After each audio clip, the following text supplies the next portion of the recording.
Hello everyone and welcome to This Explainer. Today we're diving into Loving Freedom's research to unpack the comprehensive health impacts of alcohol. We're taking a completely objective health documentary approach here to see exactly what happens to your body and your brain when exposed to this substance. Let's dive right in.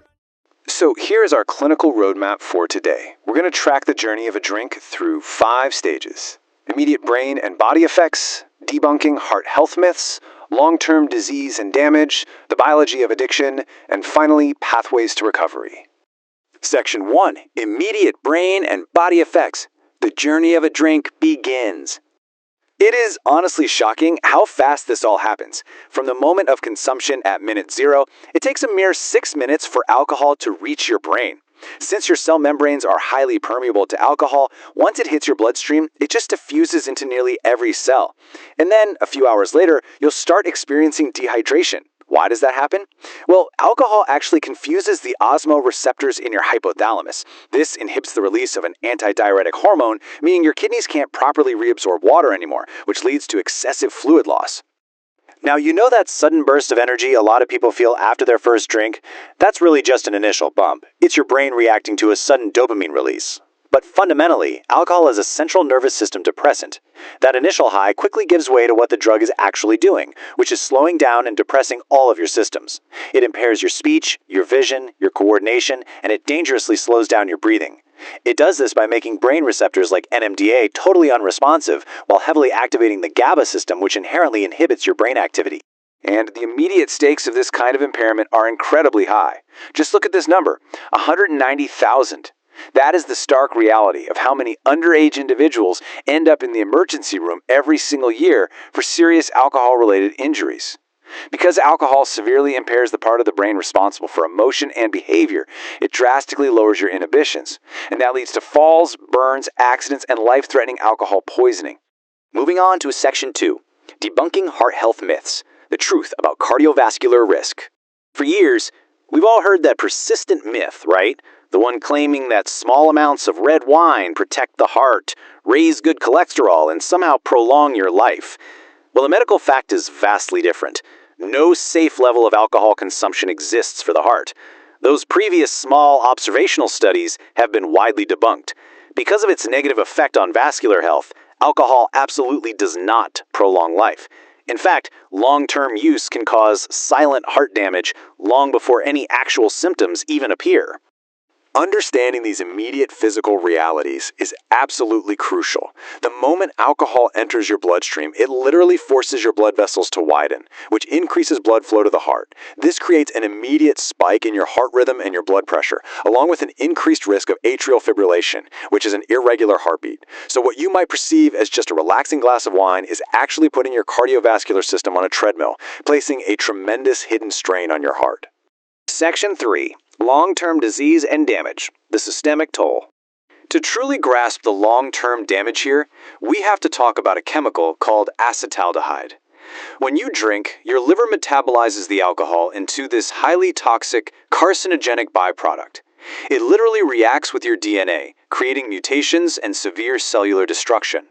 Typically, your liver tries its best to eliminate this, but over time, high levels of this exact toxic byproduct are what promote cancer in the human body.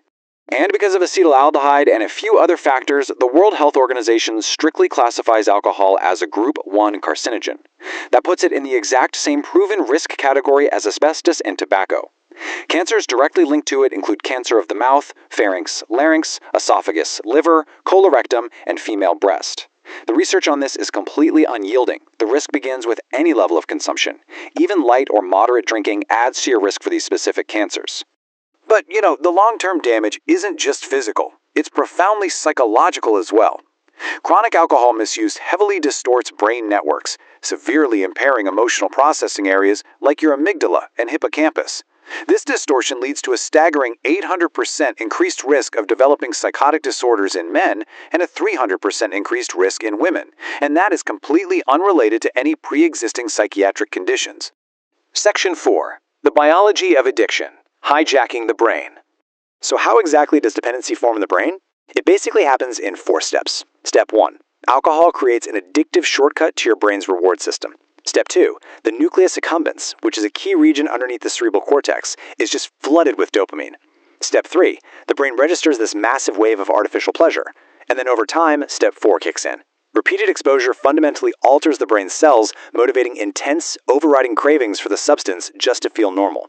This is exactly how a bad habit chemically shifts into a chronic disease. In the context of use disorders, we really have to define binge drinking.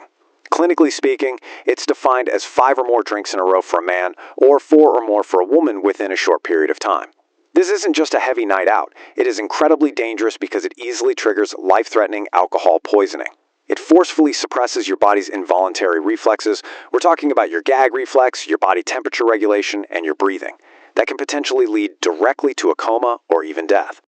For those who do become dependent, cyclical relapse introduces a horrifying physical reality called the kindling mechanism.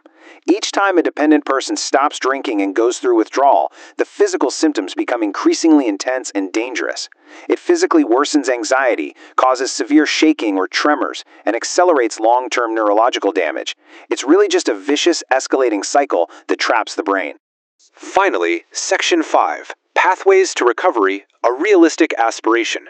First and foremost, we have to stress this with absolute medical objectivity. If someone is heavily dependent, medical assistance is a strict requirement for detox. Alcohol, right alongside things like benzodiazepines and barbiturates, is one of the few drugs where suddenly stopping cold turkey can actually be fatal. The withdrawal can cause lethal seizures. Because of that, a medically assisted detox is a vital, life-saving first step. But once a person is safely detoxed, there are numerous evidence-based avenues for treatment. These include inpatient or outpatient rehab, support groups like Alcoholics Anonymous or Smart Recovery, cognitive behavioral therapy, and medication-assisted treatment. The biggest takeaway here is that treatment can, and frankly must, be tailored to an individual's specific level of dependency and their lifestyle needs. There is no one-size-fits-all, but there absolutely are proven options.